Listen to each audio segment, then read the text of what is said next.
तो फ्री हो जाता है ना फिर।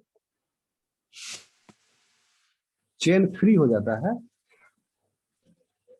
ये तो मतलब यहाँ से हट जाएगा ना, ये जो बनना है लास्ट में चैन फिफ्थ स्टेप में।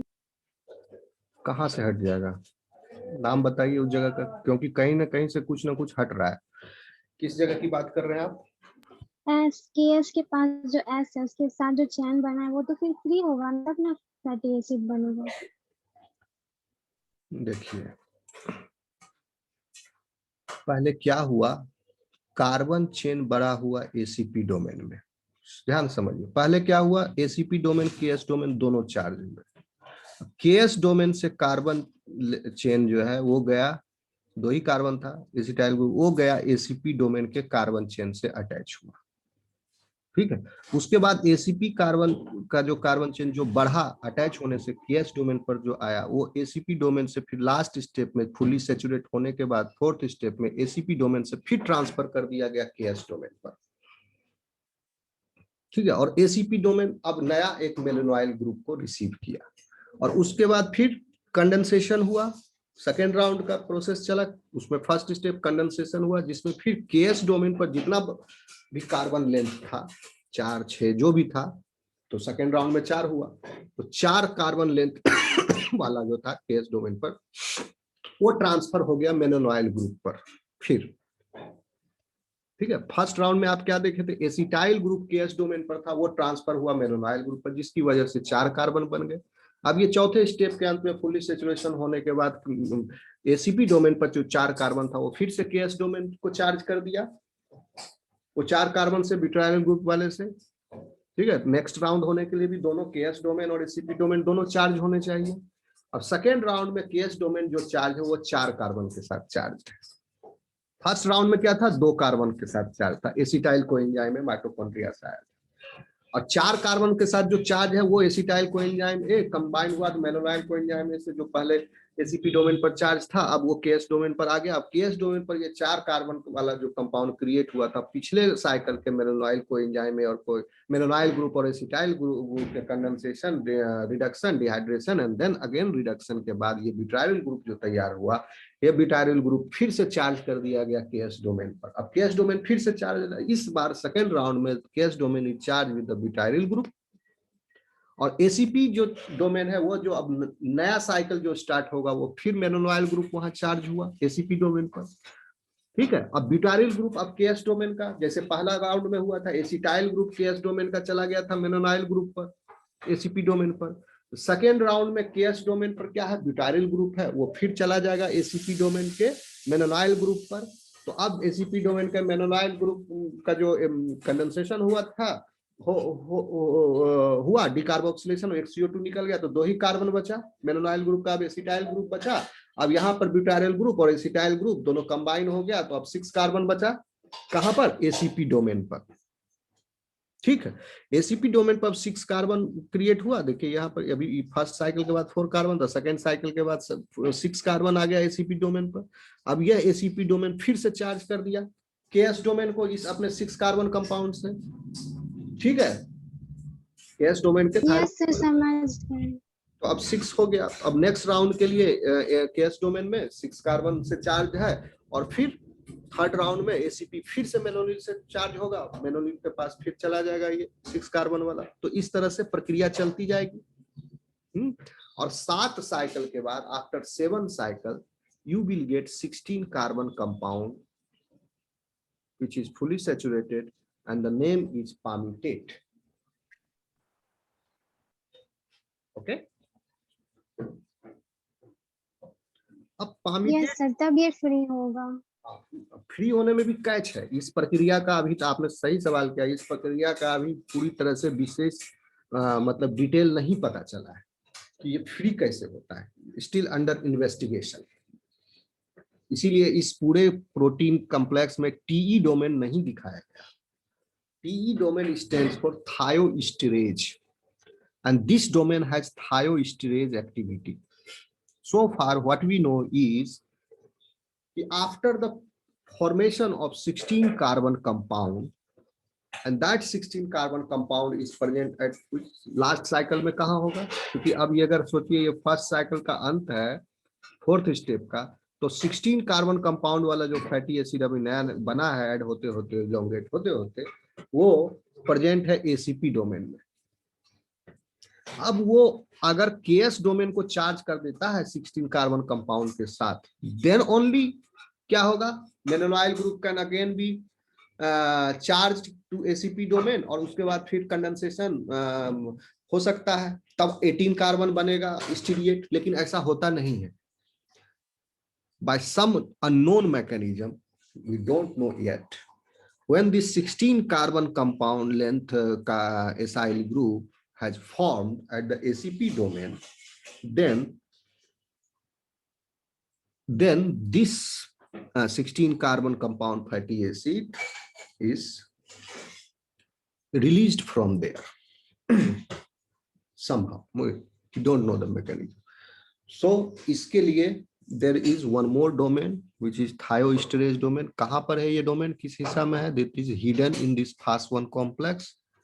उसका पता लगाया जा रहा है where this domain is exactly, क्योंकि कई बार क्या होते हैं पॉलीपेप्टाइड चेन में domains are discrete. You can easily distinguish between the domains present in a polypeptide complex. ठीक है, लेकिन कुछ ऐसा होता है पॉलीपेप्टाइड कॉम्प्लेक्स जिसमें डोमेन्स सब आपस में मिले रहते हैं, एक डोमेन दूसरे डोमेन तीसरे domain, you can not easily visually you can not distinguish them.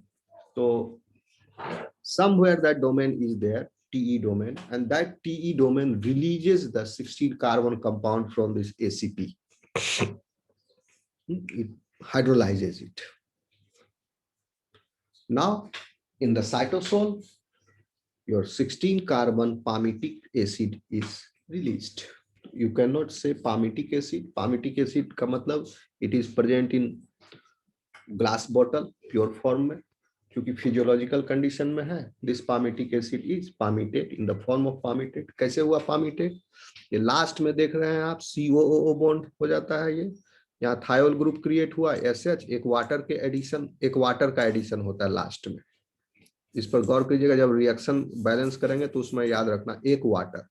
Finally जो है एक पामिटेट रिलीज होने के लिए एक वाटर मॉलिक्यूल खर्च होता है, तो उस वाटर मॉलिक्यूल का OH जो है चला गया यहाँ पर, या एसीपी डोमेन में OH जो है चला गया सल्फर पर, इसको थायोल बना दिया, सॉरी OH नहीं, H गया, थायोल बन गया, और एक OH जो है हो गया कहां पर, कार्बन पर, कार्बोनिल कार्बन। तो OH तो रहेगा नहीं फिजियोलॉजिकल कंडीशन में, it will be in the deprotonated form. तो दिस इज, तो लास्ट में क्या हो गया, 16 कार्बन है, और पहला कार्बन जो है इसका 15 कार्बन जो है वो मिथाइल्स है, कार्बन 2 से लेके कार्बन 16 तक, और फर्स्ट कार्बन जो है वो है कार्बोक्सिलेटेड, दिस कार्बोनिल कार्बन।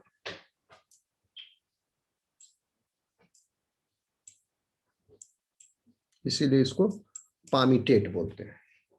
तो एक एटीपी लास्ट में थायोस्टेरेज एक्टिविटी में खर्च होता है, एक सॉरी H2O। इतना समझ में आया? यस।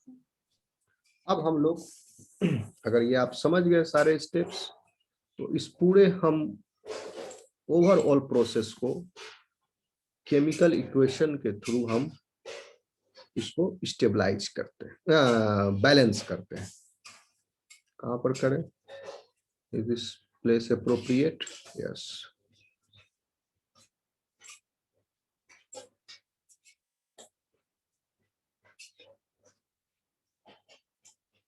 दिख रहा है स्क्रीन, व्हाइट स्क्रीन आपको दिख रही है students? Yes sir. Yes sir.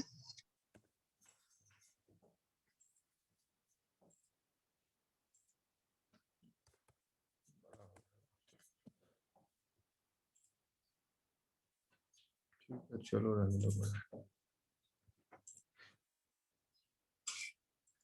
अब आप देखिए, याद कीजिए, किस किस चीज की आवश्यकता थी इसके बनने में, फैटी एसिड सिंथेसिस होने में। पूरा दिमाग से निकाल दो सारा कॉम्प्लेक्सिटी। अब समझोगे हम फिर से सीख रहे हैं इसको दोबारा। अब इसको आप रिकॉल कीजिए, क्या लग रहा था। सबसे पहले क्या हो रहा था, 7 साइकिल्स एक पामिटेट बनने में। देखिए सिंथेसिस ऑफ, तो लिख ही देते हैं पूरा, synthesis of palmitate.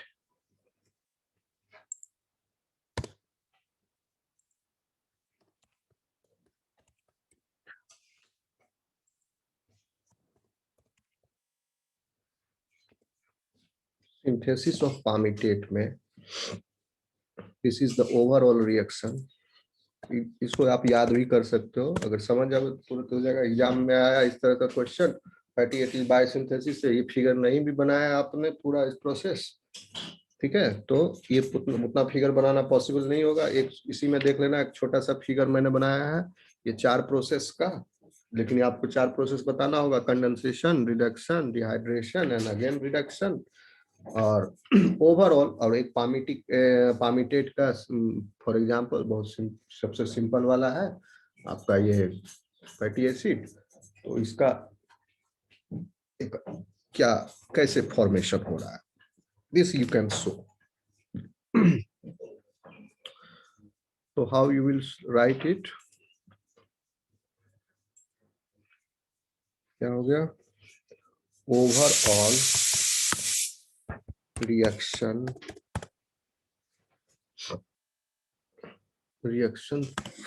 for the synthesis of palmitate। अब देखिए, एक फैटी एसिड पामिटेट के बनने में कितना लग रहा था, कितना बार साइकिल हो रहा है, कितना बार साइकिल हो रहा है, 7 times। 7 times, correct. 7 times this cycle is repeating। अगर 7 बार साइकिल रिपीट हो रहा है तो 7 बार मेलोनिल कोएंजाइम ए भी बन रहा होगा। Yes sir. 7 टाइम है तो 7 मेलोनिल कोएंजाइम ए की जरूरत पड़ेगी। तो लिखते जाइए, 7 मेलोनिल कोएंजाइम ए कैसे बनेंगे। 7 मेलोनिल कोएंजाइम पहले तो बनाना पड़ेगा, तब जाके मेलोनिल कोएंजाइम ए से फिर कंडेंस होकर, पहले बार में तो एसिटाइल कोएंजाइम एक पहला कंडेंस होगा, उसके बाद जो जो कार्बन लेंथ बनते जाएगा वो फिर कंडेंस होते जाएगा कंटिन्यूअसली। तो 7 मेलोनिल कोएंजाइम ए बनने के लिए 7 एसिटाइल कोएंजाइम ए की भी जरूरत है। तो 7 एसिटाइल, ये बड़ा से लिख लीजिए इसका, एसिटाइल कोएंजाइम, को एंजाइम में सी बड़ा से होगा, को एंजाइम ए, ठीक। अब आपको याद है एसिटाइल कोएंजाइम ए से मेलोनाइल कोएंजाइम ए बनने के लिए क्या जरूरत था, बाइकार्बोनेट से CO2 की। तो 7 एसिटाइल कोएंजाइम ए में बाइकार्बोनेट को हटा देते हैं, उससे क्या CO2 ही तो आया, तो हम 7 CO2 डायरेक्ट लिखते हैं, 7 CO2। समझ में आ रहा है स्टूडेंट्स? यस। इसको छोटा कर देता हूँ, इसीलिए ये बहुत बड़ा बड़ा दिख रहा है।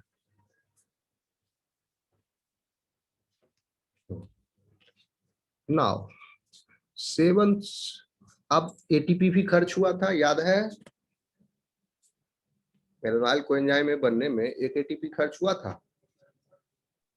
यस। तो कितना ATP लग गया 7 के लिए, 7 ATP, 7 ATP लग गया। अब उसके बाद क्या मिला हमको इसके रिजल्ट में, 7 मेलोनाइल कोएंजाइम ए,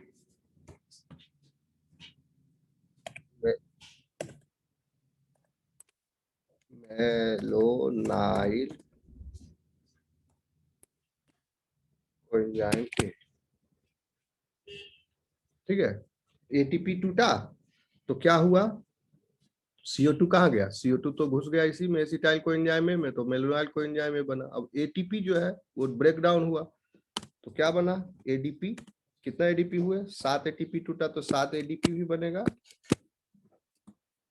ओके, और प्लस 7 इनऑर्गेनिक फॉस्फेट्स, क्योंकि वो जो बॉन्ड था वो उससे एनर्जी रिलीज हुआ, फॉस्फेट तो बच गया, वो बॉन्ड का एनर्जी यूटिलाइज हुआ। 7 phosphate inorganic phosphates. This is the first part, equation 1, जिसमें आप देख रहे हैं कि फैटी एसिड बायोसिंथेसिस के प्रिकर्सर्स तैयार हुए। करेक्ट?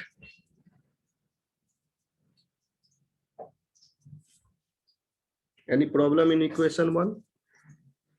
No, sir.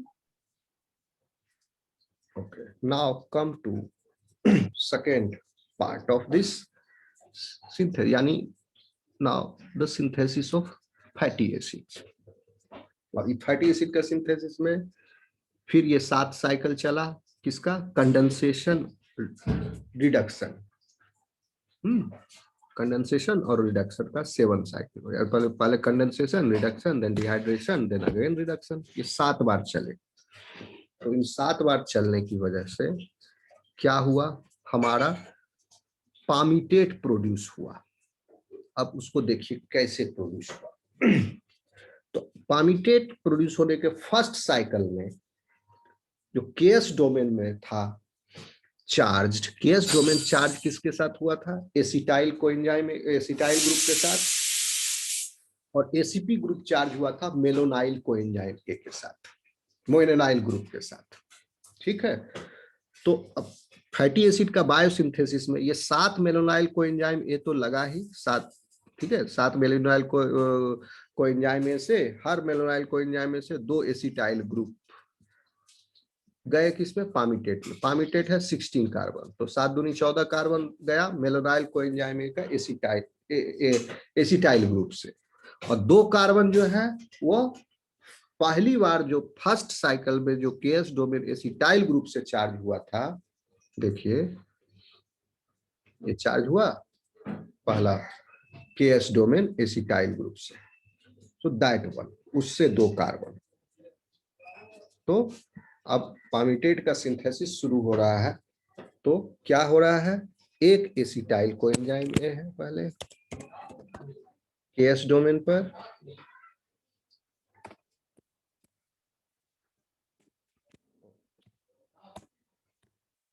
ठीक,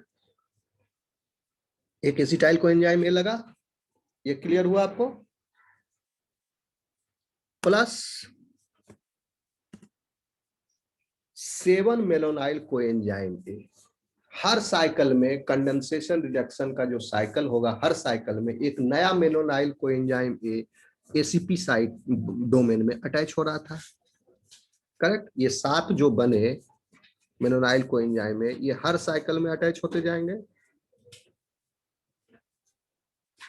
देन 7 मेलोनाइल कोएंजाइम ए प्लस क्या खर्च हुआ था, मेलोनाइल कोएंजाइम के बाद और क्या लगा, NADPH लगा। तो NADPH कितने लगे, हर मेलोनाइल कोएंजाइम के एडिशन में 2 NADPH लगे थे, 2 बार रिडक्शन हुआ था। Then you will write 7 malonyl coenzyme में है तो 14 NADPH plus 14 protons, 14H plus.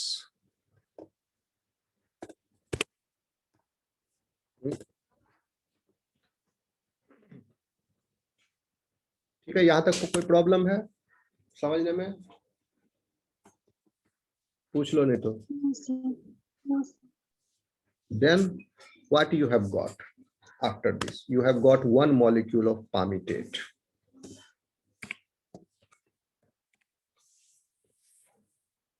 ठीक, और क्या मिला पामीटेट के अलावा, और क्या मिला? जब मेनोनाइल कोएंजाइम में कंडेंसेशन हुआ था तो डिकार्बोक्सिलेशन हुआ था, एक कार्बन निकला था वहां से, एक मेलोनाइल कोएंजाइम से एक CO2 निकला, और 7 मेलोनाइल कोएंजाइम ए से कितने निकल गए CO2 फिर बताइए? 7 CO2।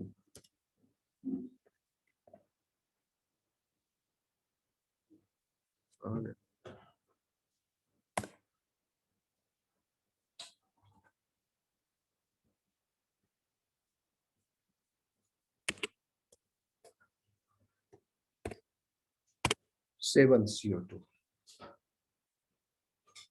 ठीक।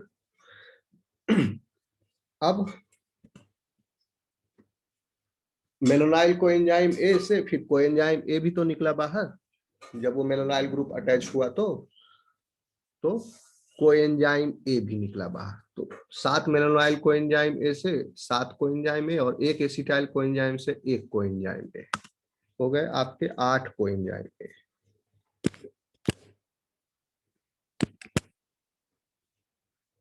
ठीक।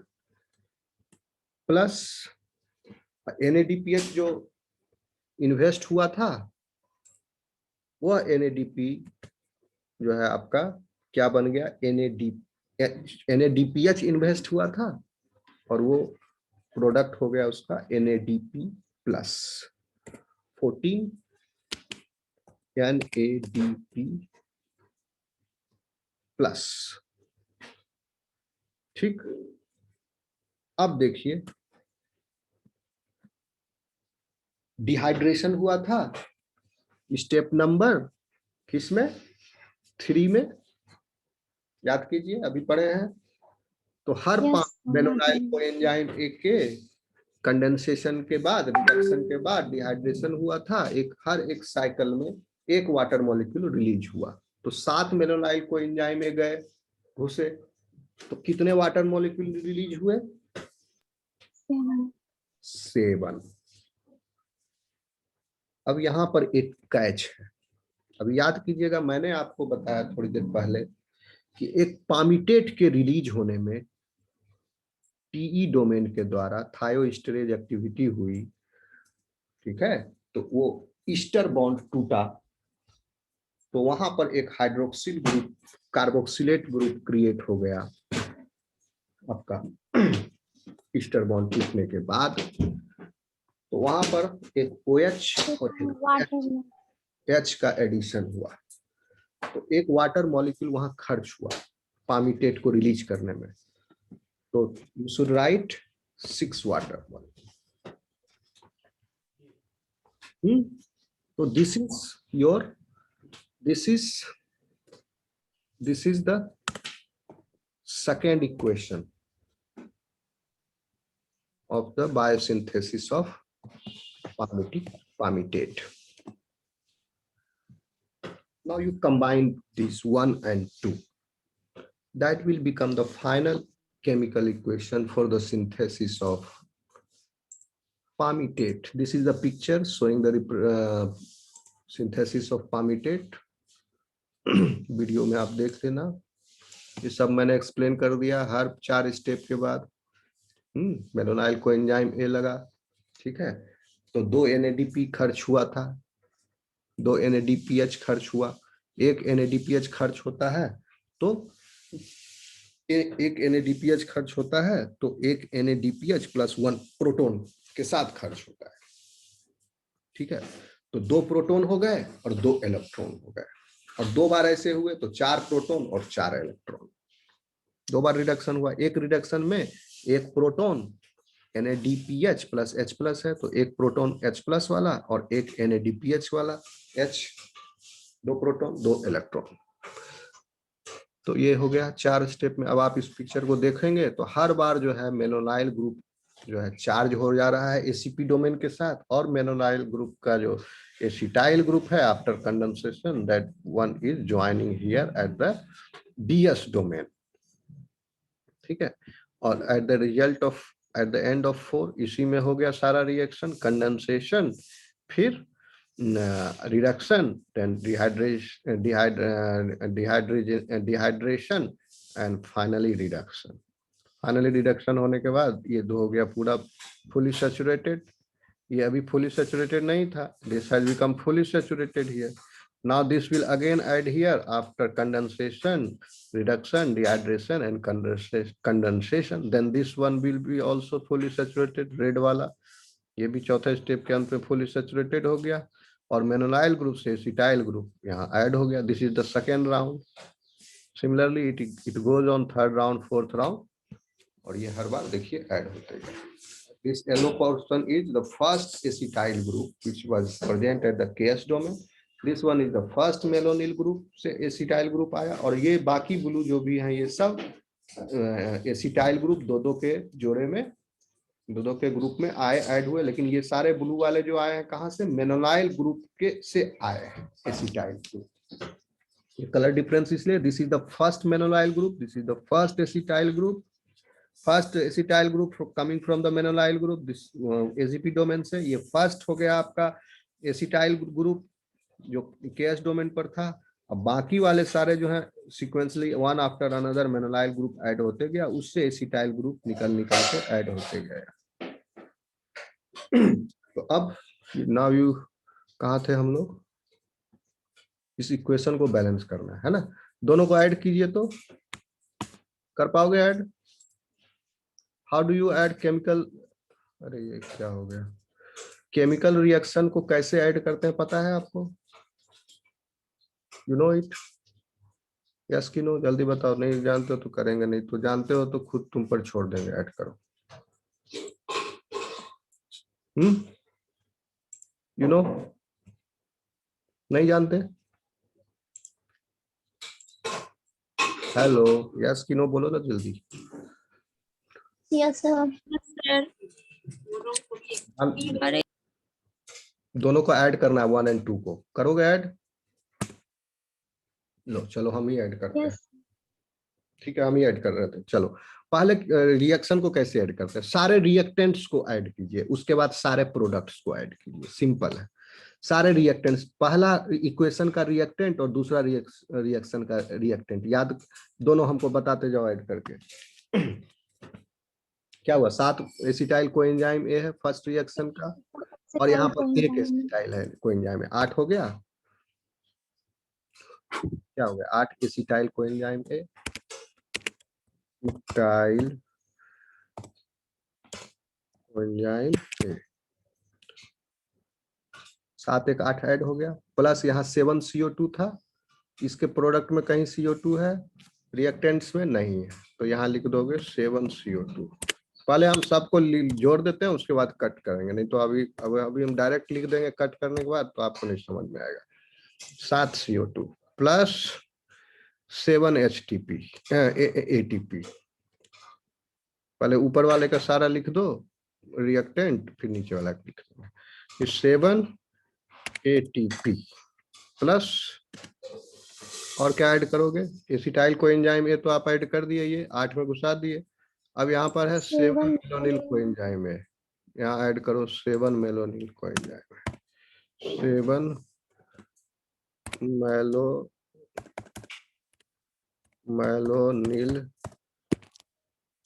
को ठीक है कोएंजाइम ए.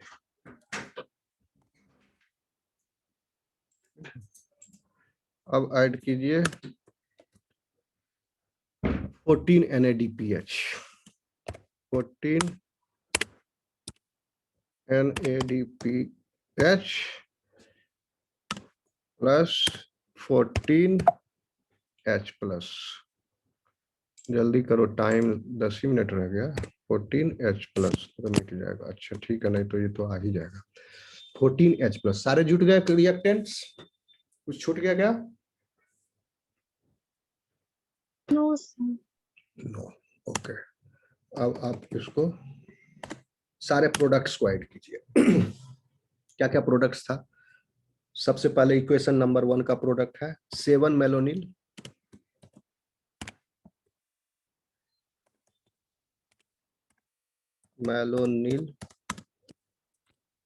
Coenzyme A. और क्या है 7 ADP, और क्या है 7 PI इनऑर्गेनिक फॉस्फेट, और क्या है इक्वेशन नंबर 2 का प्रोडक्ट पामीटेट। पामीटेट ठीक है, साबुन वूबुन बनाने में बहुत काम आता है पामीटेट। फिर 7 CO2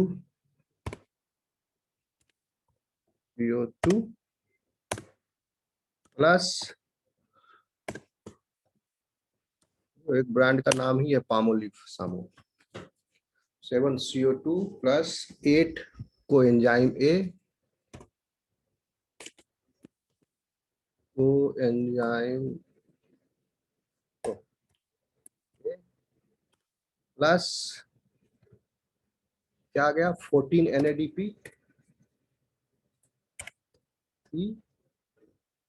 यहाँ पर प्लस NADP प्लस लिखना चाहिए, हाँ यहाँ प्लस लिखा हुआ है 14 NADP प्लस। फिर कितना हो गया आपका 6 14H प्लस। नहीं 14H प्लस तो खर्च हो गया ना, वो तो रिएक्टेंट नहीं आएगा। 14H प्लस प्लस 14 NADPH खर्च होकर के प्रोडक्ट बने 14 NADP yes sir, plus, yes गलत। तो इनकॉर्पोरेट हो गया आपका पामीटेट में ना। तो अब बचे 6H2O, H2O। Okay, this is the overall equation, summation of first and second third equation. ठीक, अब इसको आप कट कुट जितना करना है कर लीजिए। अब 7 CO2 रिएक्टेंट्स में भी है और 7 CO2 आप देखेंगे कि कहाँ है प्रोडक्ट में, तो रिमूव कर दोगे दोनों तरफ से।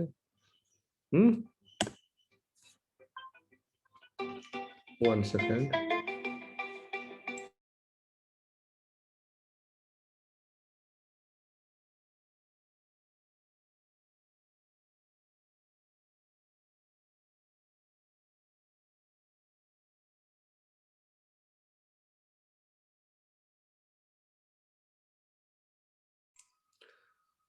हेलो, ठीक है। Yes sir.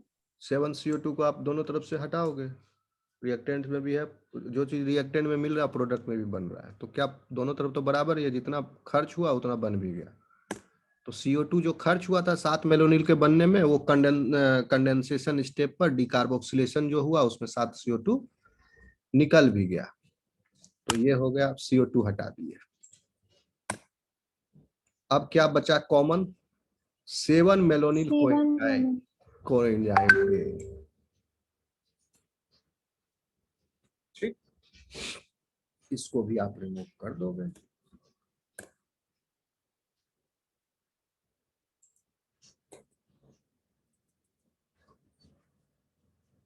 और कुछ बचा कॉमन?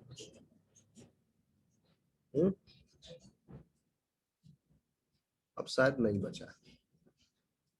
ठीक है, अब आपका ये प्रोडक्ट हो गया 7 ADP plus 7 inorganic phosphate plus palmitate plus 14 NADP plus plus H2O।